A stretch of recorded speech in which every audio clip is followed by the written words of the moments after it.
add value to your business, or do you want to just be this administrative person? And often, if you look at your talent team and the caliber of talent in your company, they correlate. You could hire the best person for the job if they were in your candidate pool. All these individual employees, one by one, together, their voices all come together to articulate the culture of the company.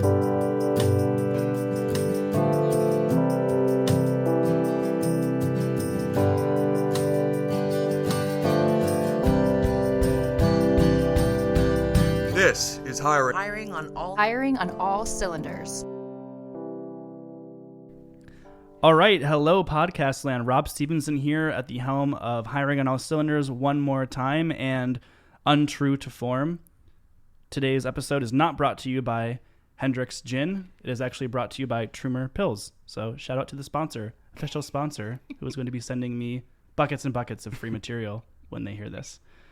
Anyway, so glad to be back in the new year. Have a bunch of awesome episodes in the hopper. I can't wait for all of you to hear. This is one of them. It's not quite in the hopper yet, but I'm already excited about where this is going to go because we have been speaking pre-recording, and I love it. It's awesome content. Can't wait to share it with all of you. Loni, second podcast in a row. You are back. So glad you're here with me. How are you? Hi, Rob. Happy to be back. Happy New Year. You as well. How did Q4 shape up with all the recruiters using our product? You know, Q4 is insane for us. It's a big, big quarter for us, which is fun. But then it's also the holidays, so that has a dynamic as well. Right. But quarter was great. We're really excited about all the new customers we brought on board, and we're really looking forward to an exciting 2017. Awesome. I love it. Before we get too far into how you've been doing with customers, we can circle back. I want to bring in our guest today. He is one Carter Lowe. He's a senior technical recruiter over at Mondo. Carter, great to meet you. Great to have you here. Yeah, great to be here, guys. So you are normally based out of Washington, correct? Washington, Correct, D.C. Yep. And Mondo gave you the opportunity to just kind of work from wherever and check out the office here? Yeah, absolutely. So Mondo's really cool in that we're able to work out of any office. Most of the stuff, since it's an agency, is on the inside with just over the phone. Right. So I'm able to work out of any office. So there's a recruiting manager in our San Francisco office who I've been told I'm a lot like, so wanted to travel over here, meet him. I got a buddy of mine who works for Facebook and is doing some training. So we just kind of planned a little trip. Perfect. So you came out to, I guess, maybe learn a little bit from this recruiting manager. Did you get any specific sort of instruction? What did you guys talk about? Mondo's really good about promoting from within. So he's somebody who's risen through the ranks, coming in as a technical recruiter without any background, and then is now the recruiting manager of San Francisco. So it was really good to talk to him to kind of hear about how he's from Philly originally. So got to hear about how he came from the Philly market and has adjusted to the San Francisco market, because I think one of the biggest things that I'm learning is how different each market is in each city, not only just for technical recruiting, but just for jobs in general. Gotcha. Speaking of jobs in general, seamless segue, what kind of roles are you working on right now? Yeah, so it's kind of funny. My job is technical recruiter, but I feel like I place a wide variety of roles. Sure. So, obviously there's standard technical roles like developers, QA testers, stuff like that. But also we do a lot of stuff in the creative space. So graphic designers, UX designers, pretty much anything that you would see on like a General Assembly jobs board or like a class that they're doing, data science, stuff like that. And then just because I work in DC, like there are a good amount of government roles as well. So government contracting, some roles that are very military or government specific where I will have no idea where these are coming from. And that's why I think, a lot of new acronyms. Absolutely. So like one role that I was working on was like a Navy, ACTR role, which I had no idea what that was. So I think it's been good for me, to kind of, it makes you focus on, not only doing your research beforehand, but having that really good relationship with the hiring manager and having a good relationship with the candidates that you talk to, because they'll probably know more than you do and you can ask them questions. Of course, yeah. That seems to be the playbook for a lot of recruiters I hear, like having that good relationship right off the bat.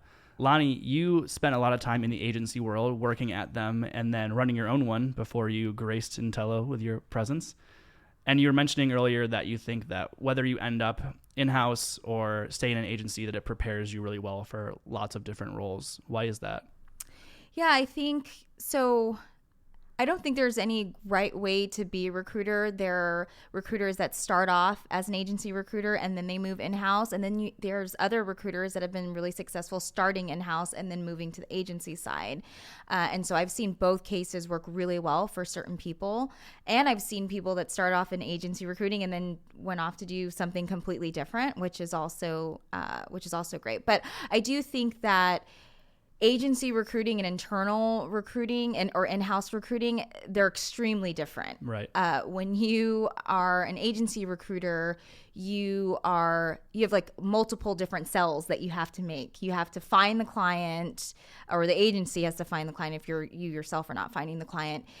You have to work with the hiring manager. You have to go find the candidates. You have to sell the candidate on the company, but also sell, your client on the candidate, and the candidate could just say no. So there's a different dynamic because it goes both ways. Whereas in in-house, you're just trying to convince candidates to come work at your own company, right? Which is not necessarily easier, but just very different. And so I think the grind of the agency side recruiting, a recruiter prepares people for lots of different types of jobs. We were just talking about like everything that I learned being an agency recruiter in terms of not taking things personal, having to stand out because there are a lot of bad agency recruiters out there. So finding True, right? And they give a lot of other recruiters bad names, and so you have to find creative solutions for your clients.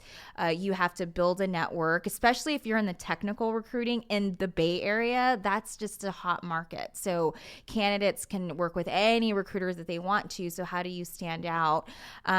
You have to deal with difficult hiring managers. You have to deal with difficult clients, difficult candidates, and somehow all make it work out.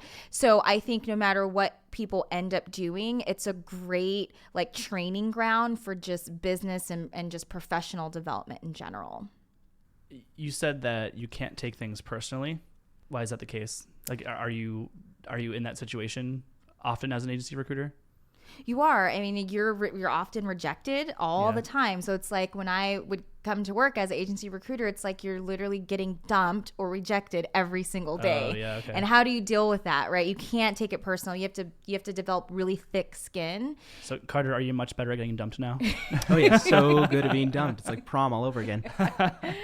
Right. It's really interesting because candidates, like especially if you're in a candidate driven market, like they control most things. So you're, an agency recruiter calling them and they've just received 30 other calls from 30 other recruiters. And so some of them are rude and some of them, don't appreciate being called in the middle of the day or in the evening when they're trying to enjoy time with their family. But as a recruiter, you have to eat, you have to make placements, you have to do what it takes. And so you do have to develop that thick skin and you do have to deal with rejection. You can't take anything personal. And so once I started running my company and leading a team, I would tell recruiters all the time, don't take it personal. This person that you talk to that just yelled at you and you just want to quit your job and you never want to do recruiting again, you don't know what happened to them. They could have had a tough day. They could just learn that their mom passed away or has cancer. Like, you have no idea. So you just have to just like leave it and just like go on to the next one. And so we would have this process where we would learn our ratios. I think any strong recruiter knows their ratios. So we would know, okay, I have to call 50 people today. And from those 50 people, 10 of them are going to have some interest. And of those 10, like I'm going to be able to submit 5 of them. And of those 5, I'm going to get 3 great interviews out of them. And hopefully I can place one of them. So like that's your ratio. And so I would our whole company would know 50 dials. Like I've talked to 50 people today. Even if it's just thanks, but no thanks and hang up on you, that counts as 1. And you just go through and like by the end of the day, you've checked off 50 and you can leave for the day. And so, I taught my team, just get through your numbers, just get through your 50. And if someone hangs up on you, it's okay. Just move on. Don't take it personal because you don't want that to impact your next call and your next call and your next 49 calls, right?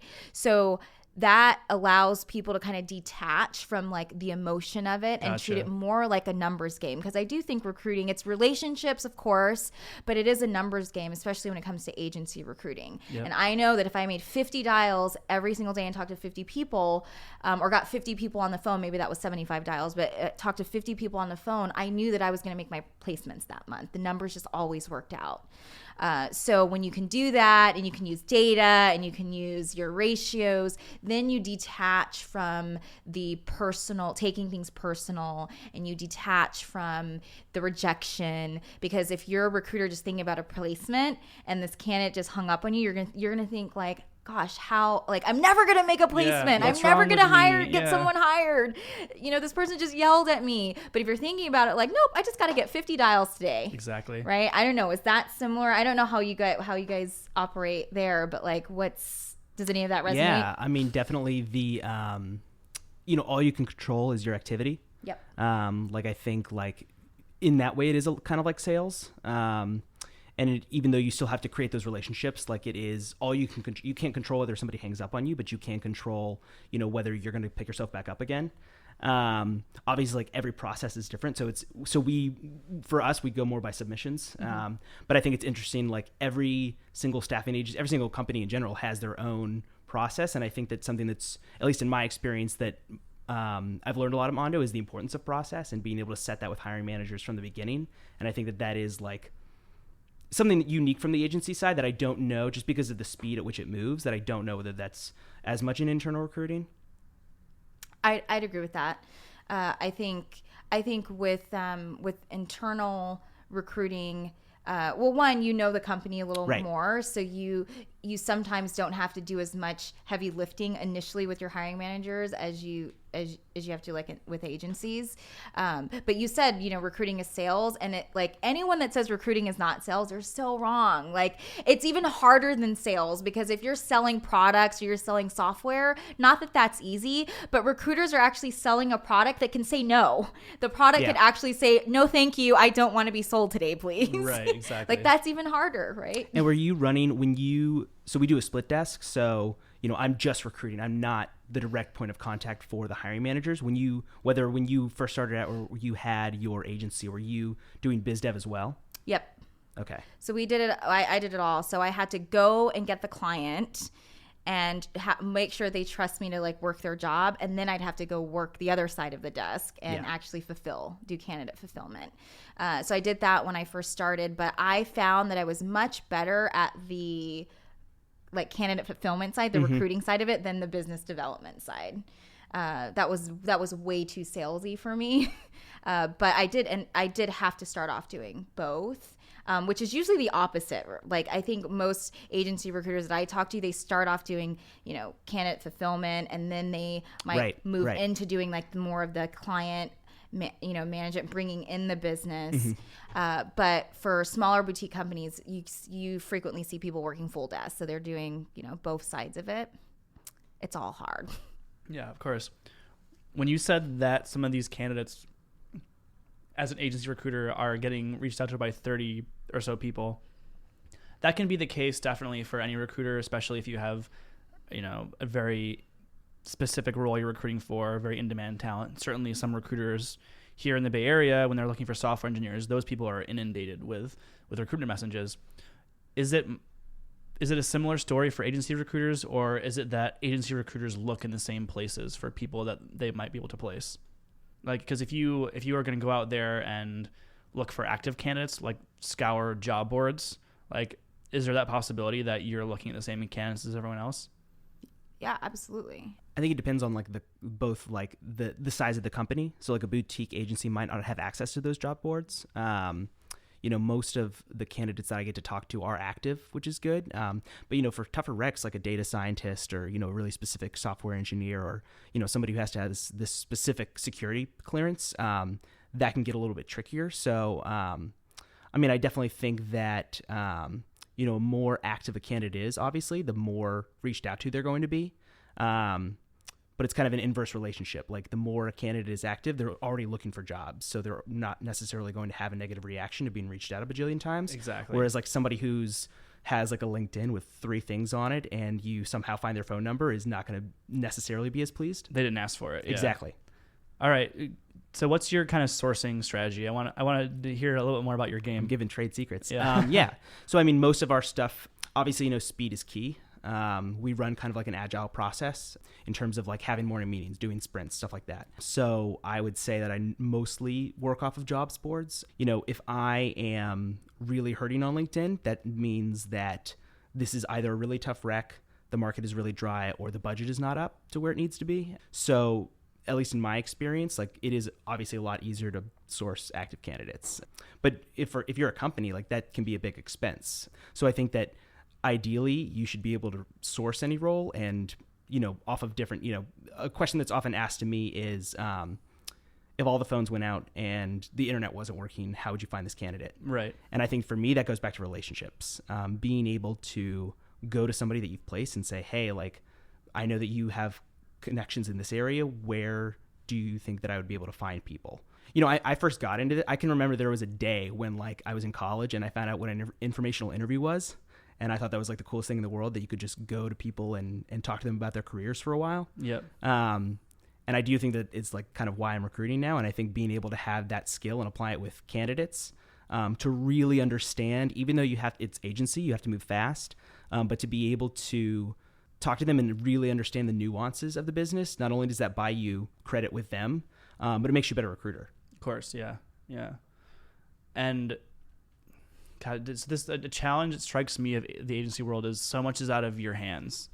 Right. Like if you're an internal recruiter, when that can't, like you can control their experience. Like you can make sure that when they get off the elevator that they are greeted and that they have the interview, right? Like as an agency, it's like, oh yeah, that didn't work out because we couldn't fit him in and we sent him home. It's like, all right, well I put this on a silver platter for you and you just didn't even open the door. So are you able to still forge some relationship with the hiring managers and affect that change and say, look, here's how you need to treat people, I guess, like for lack of better phrasing?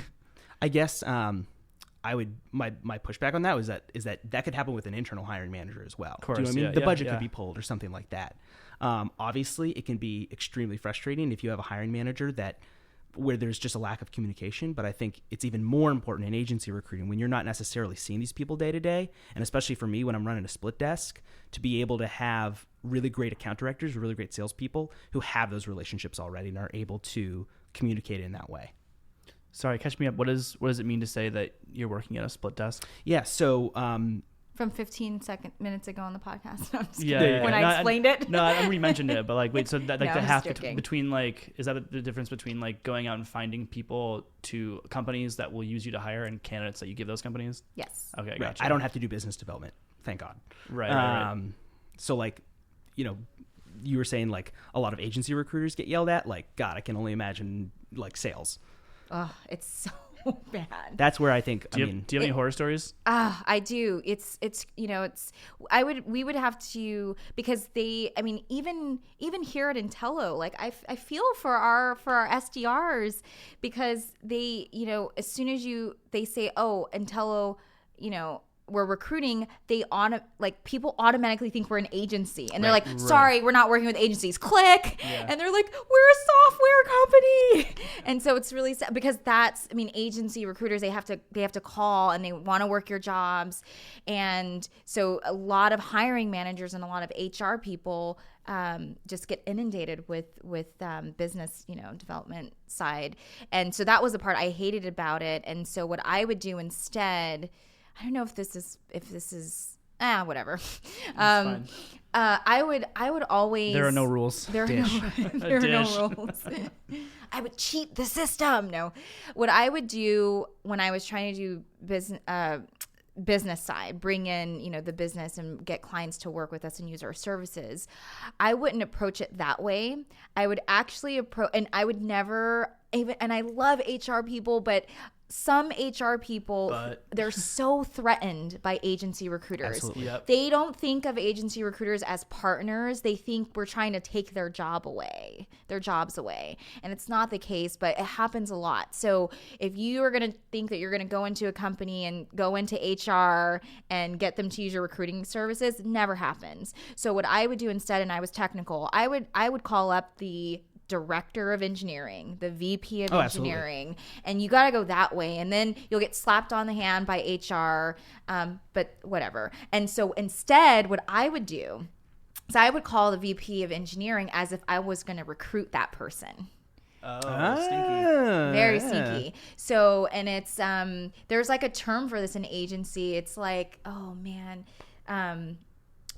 I forget what they call it, but it's like a flip or something like that. I forget the actual term. Yeah. But it's The like skip and flip. Like it's honeypot like or something like that. it's like a flip. So you approach that VP of engineering as if you want to recruit them, and you actually might have a great opportunity for them, and it might turn into that.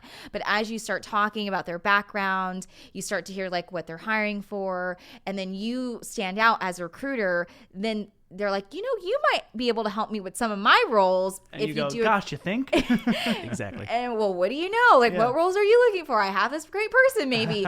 And so because It's another VPE from another company that I did the same thing to. the minute you approach a VP of engineering, they're like, hey, can I help you fill your recruiting or your engineering roles? They're gonna say, sorry, we're not allowed to work with agency recruiters. They're just so trained to have that canned response. Knee-jerk reaction, yep. So I start building the relationship as if I'm recruiting them, because I might recruit them. I've actually had stories where down the line, this person remembered that I was trying to recruit them, and they came to me and said, hey, I'm going to start to feel, dip my toe in the market and see but I was actually helping them fill their own jobs. So it can work both ways. Yeah. But that's what I was talking about. Like, you just find ways to be creative. You just find ways to get in and build those relationships when you need to. And then the VP of engineering might say, yeah, you really have to go through HR for this. But then instead of you calling up HR cold, your intro. VP of engineering is like, hey, I have this relationship with this recruiter who's awesome and has a couple candidates that might be great for us. You're getting a door into the HR, and then you could just play nice with the HR person. Right. I love HR people. Yeah. And I think that they building a relationship with HR people is just as important as building up the relationship with the hiring manager, because it all, especially with agency, it's all about speed. The more that those wheels are greased, the faster you can go. That's right. Also, just the long game is so important, whether you're agency or internal. We've heard so many stories on this podcast of just people who are like, yeah, I met this person and I didn't bring up I have this role for you. I just kind of learned about what do you want to do in your career.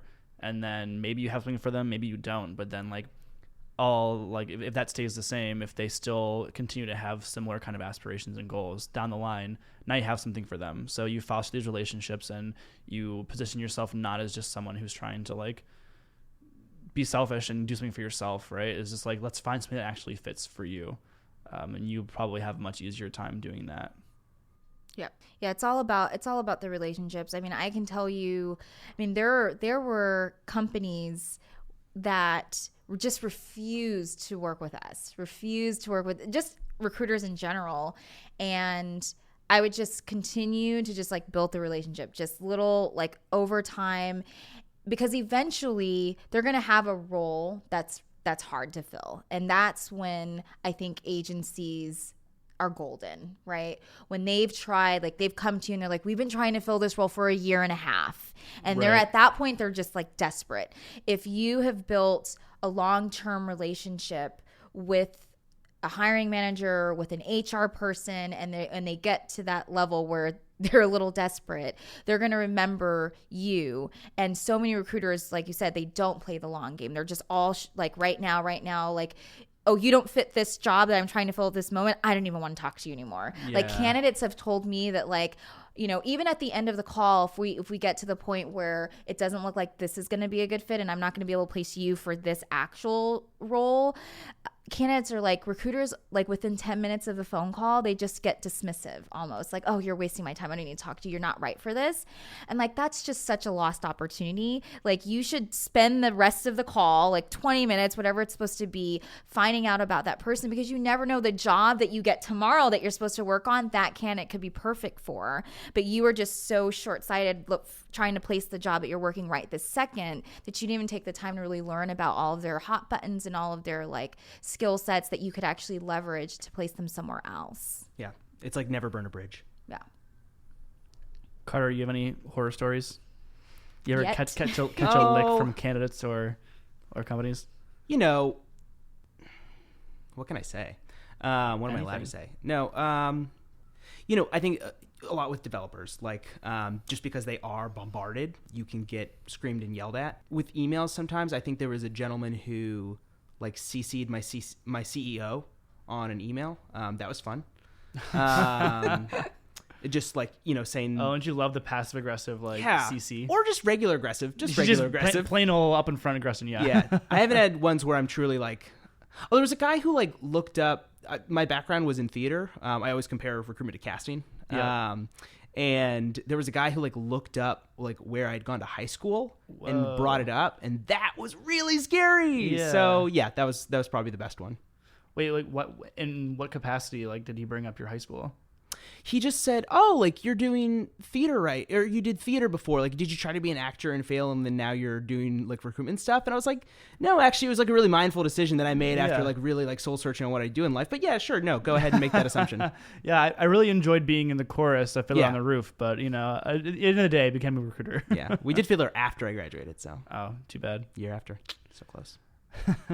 I have a story. So I recruited in mostly the manufacturing sector. So it was mostly like aerospace subcontractors and manufacturing companies, as well as like medical devices. So it was like manufacturing and production. And so they were very like technical electrical engineers. But so it's a male dominated industry.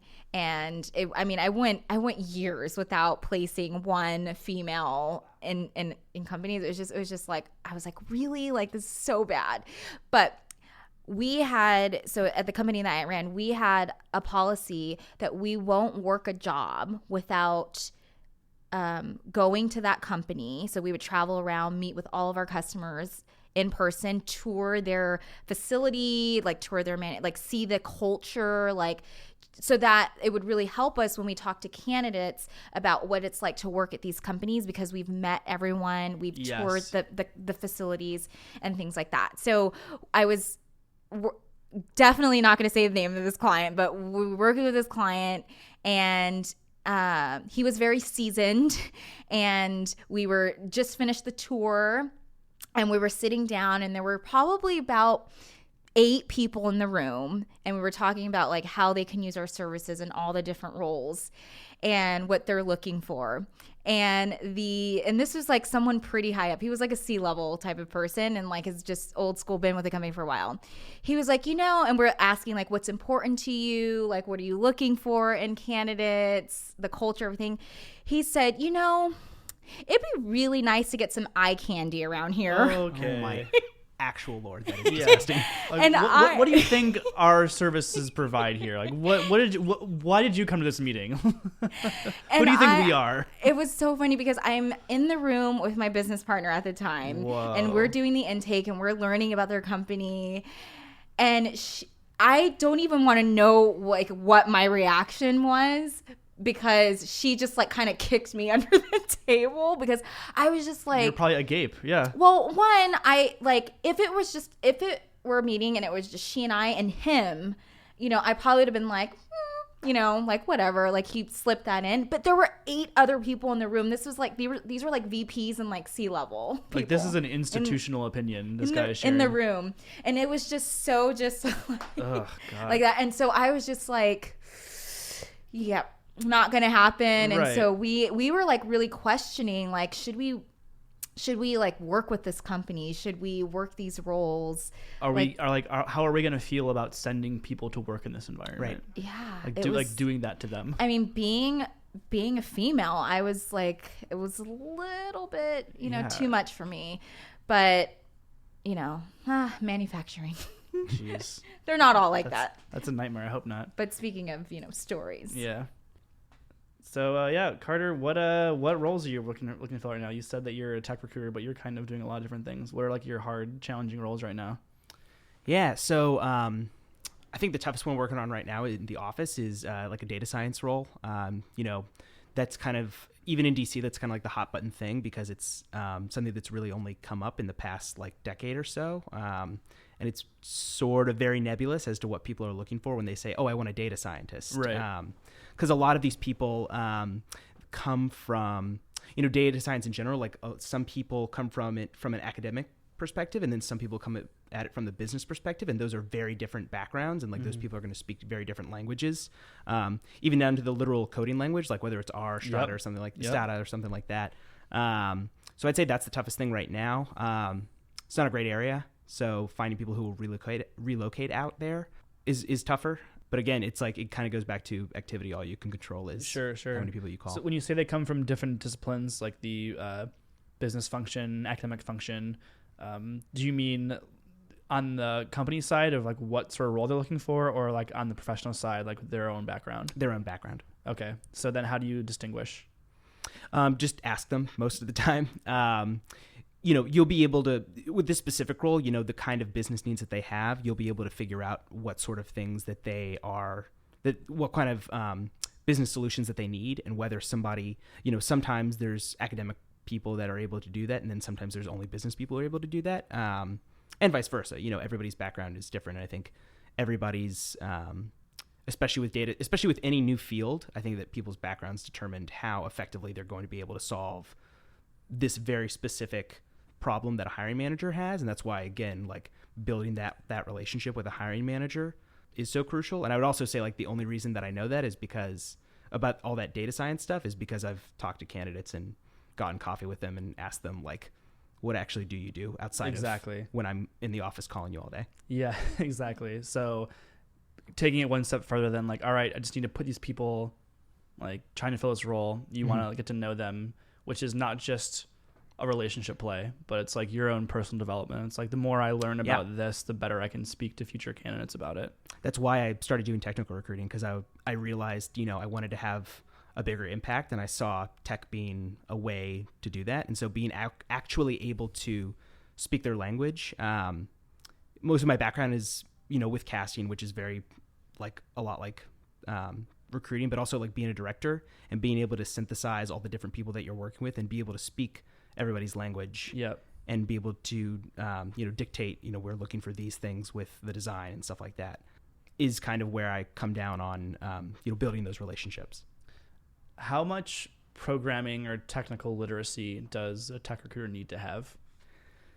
Well, I mean, do they need to just like learn as much as they can about individual roles? Do they need to take like a programming 101 course? It's always helpful. I think the more the better, probably, right? Exactly. But like the good ones. So the answer, in my opinion, is you don't really need any.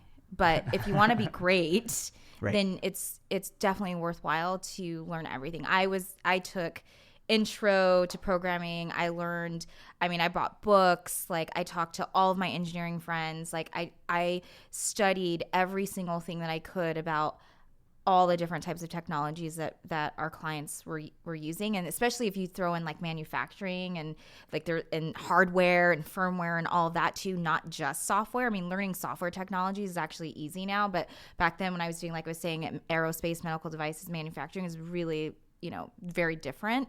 But I just would learn everything, and I would go to meetups. I would take courses online. I would take courses, that I could be invited to attend, even pay for some of them.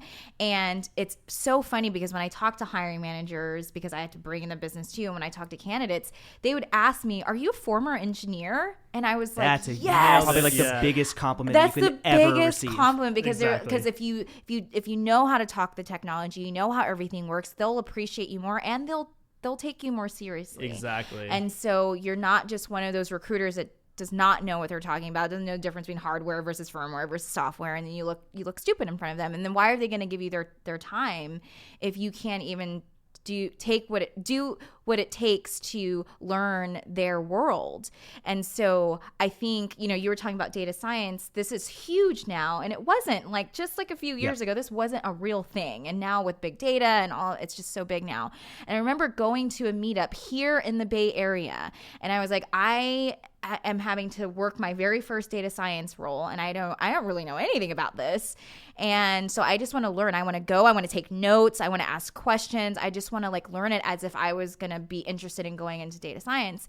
And I looked around and I made so many great relationships, and I wasn't trying to recruit anyone there yet, but I was just going to, because you don't want to be that person. You don't want to be the recruiter, take my card. And if you go to one of those, you never say that you're a recruiter. You say, I'm in consulting or anything like that, because they will not talk to you. I'm exploring data science. I might take an intensive. I was saying whatever. Everyone's met the shameless networker, and it's so transparent and so it's a huge turnoff. A huge turnoff. You're I'm not even going to speak with you because you don't care about me. You don't care. You're just you don't belong here. You're an outsider, exactly. Right? So I was just learning everything and asking great questions, and so I met all these people and made some great contacts, and then many of them actually, ended up referring me their buddies. So it ended up being fine. But I looked around, and this was a meetup here in the Bay Area with probably about 150 people in data science and data engineering. Not one single recruiter in there. I mean, I go to this meetup, I connect with as many people there. I'll go on, social media, connect with people on Twitter, LinkedIn, wherever they are, Facebook, connect with them. And then you just never know, down the line, you might be looking for, a role, and they might be connected with the perfect person. And so again, we were talking before, it's the long game, right? But instead you have creepy recruiters standing outside the meetup, trying to hand out cards. And I'm that is just so lame. Yeah. The more that so going back to your original question of how much real technical knowledge do you need, having those conversations means so much to candidates. Yeah. The woman who I asked out for coffee to talk about data science was this has never happened. I've never been approached by a recruiter this way. And it means, obviously you're getting a lot out of it because you're going to be, the next time that you work on that role, it's going to be a lot. But it means so much more to them. And it not only just in the career that they're doing, and that the career that they're doing is the hot career right now, especially with data science. Even if I'm not able to go out for coffee with somebody, obviously you start off the process with having a relationship with hiring managers, but being able to ask candidates, hey, you've seen the job description. What are the things that are standing out to you that would seem the most important? That Navy role, when I first started it on, I was coming into it I should be targeting people with customer service backgrounds and stuff. And that is not at all what it does. So you really, especially when you're, it's trying to recruit a role that's written in French. You need to be able to talk to French speakers before you start on it. Definitely. Yeah, man, I love that. The parallels to dating are so funny. It's listen, I never do this, but I would love to take you out and hear you talk about data science. Basically, you're so unlike other recruiters. She was 55, so whatever. you laid on the theater charm and schmoozy schmooze. Oh yeah, Bob's your uncle. What I was put on this earth to do. I love it. Well, Carter, we are approaching optimal podcast length here, so this has been awesome. So glad you reached out. So glad that you made time to come in and hang out while you were visiting our city. Yeah, long time listener, first time caller. I love it. Awesome. Awesome meeting you. Awesome chatting with you. Loni, you're a pleasure as always. And all of you out there in podcast land, thank you so much for joining us once more. I've been Rob Stevens, and you have been wonderful, beautiful, talented recruiters. Have a spectacular week. Happy hunting.